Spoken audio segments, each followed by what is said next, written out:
Show me what you got!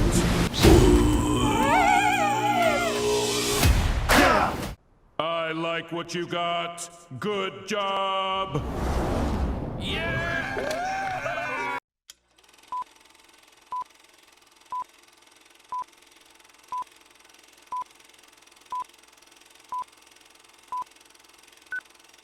Hello everyone and welcome back to the channel. And today I'm going to be reviewing a brand new movie that just came out on VOD with limited release in some theaters. Unfortunately, I did not get to see it in theaters. It is Bill and Ted Face the Music, and I have a little bit of a history with Bill and Ted. When I was very young, honestly so long ago that I can barely remember exactly when I saw or who showed me these movies, but I watched these movies very early on as a kid, both Excellent Adventure and Bogus Journey, and I had a lot of great fun memories about those two movies with, them dying and going to hell and finding death and having all these weird wacky adventures with, historical figures of the past. And now I think like 25 years later, we're getting a third Bill and Ted movie. Of all movies that we have a trilogy for, we have a trilogy for Bill and Ted, and I just think that's kind of wild. And so I watched this movie. I'm a big fan of the first one. The second one's okay. I think it gets a little kind of crazy, a little bit too crazy for my taste.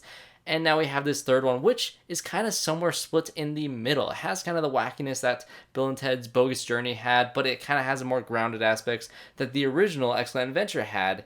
And it kind of finds a nice middle point between the two. And I think this is a very, very enjoyable film in this franchise that I'm just kind of shocked that it still works. And of course, we're living in the world of 2020 with all these terrible things happening. We have a pandemic going on. We have had so many deaths of celebrities, that people that we just love, that were so powerful. Kobe Bryant and Chadwick Boseman just recently, which I had to mention him. Rest in peace, Chadwick Boseman.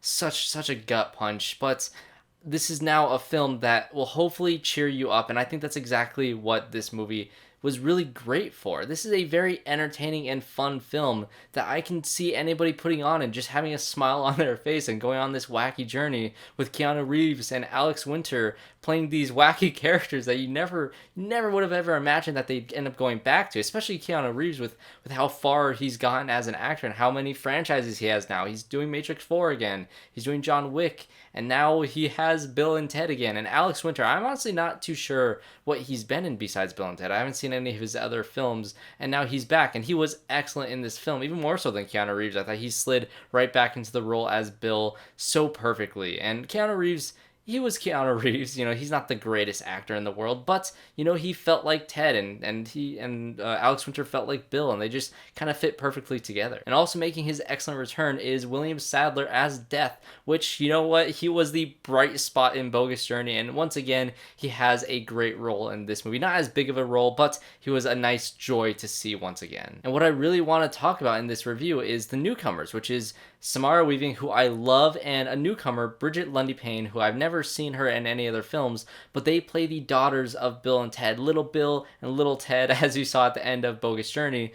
And you know what? They were fantastic. I loved Brigette in this movie, who plays Ted's daughter. She was excellent. Like, not even, no pun related, I didn't mean to do that, but she really is excellent in this film. She kind of does an impression of what Keanu Reeves did in the 80s and 90s with the Bill and Ted movies, and she nailed it. She completely nailed this role. The way she moves, her mannerisms, her voice, everything about her was spot on. Samara Weaving didn't really have the voice nailed down, but I don't think you really need the voice to play, this character of being Bill's daughter, and she was excellent as always. I love her as an actress. Have anybody seen Mayhem with Steven Yeun and Samara Weaving? Nobody has seen that movie. It's an excellent movie. I believe it's on Shudder. Such a fun movie. I bought that movie when it first came out because there was no rental options, and I heard some great things about it, and I loved Steven Yeun, but the standout was Samara Weaving, which of course she is excellent in Ready or Not, and once again she shows up here and knocks it out of the park. But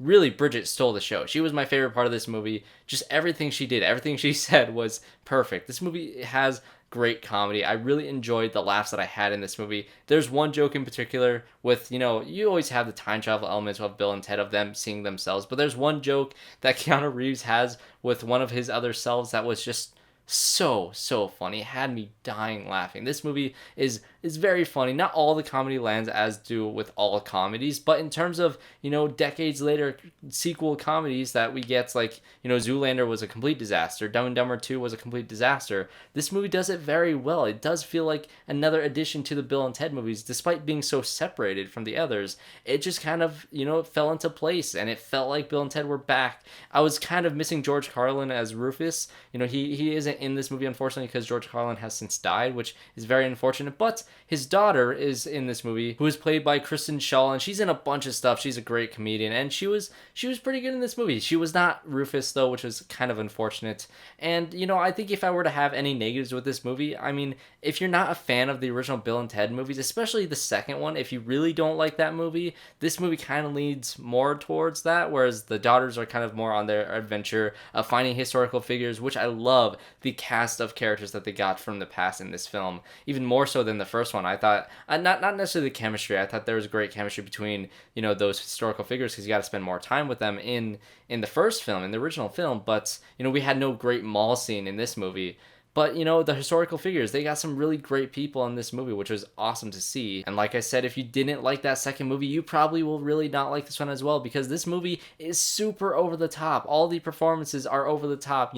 How do you not go into Bill and Ted and see those performances and not say that it's completely over top and ridiculous? Because that's just what it is. But for the most part, since I love both those movies so much, and I got a little bit of the good from the second movie and the excellent from the first movie, and it kind of had a nice little meet in the middle. I'm not sure if it's as good as the first one, and it's not nearly as good as the first one. The first one is easily the best of the three, but I think this one might be better than the second one for me, because that movie was just so out there. This movie kind of grounds it again, and it has a little bit of heart to it, which worked extremely well. I love the relationships and the whole family dynamic in this film that just really clicked for me. So this movie, although it's not, the best movie in the world that was going to bring together all the worlds like, the music is supposed to do in this film, it's not going to bring the world together, unfortunately, but it is a nice little treat for ourselves to kind of have an escape like movies are supposed to be. You can watch this movie, escape for a little bit, have some fun with Alex Winter and Keanu Reeves back in their Bill and Ted roles, and you just have a good time. So if you guys like the first two movies, you'll probably love this movie. If you don't like the first two movies, don't watch this movie. It's not for you. But is it worth a $20 rental? You know what? I kind of think it is. If you're with a group of people, have a fun laugh. So thanks guys for watching this video. Check out Bill and Ted's Excellent Adventure and Bogus Journey and Face the Music. Watch all three of them if you've never seen all three of them at all. It's a pretty solid trilogy, and again, it's shocking that of all trilogies that we have a Bill and Ted trilogy. So thanks guys for watching. Hope to see you all in my next review, and subscribe, leave a like, comment below what you guys thought. I'd love to hear everything that you have to say as well.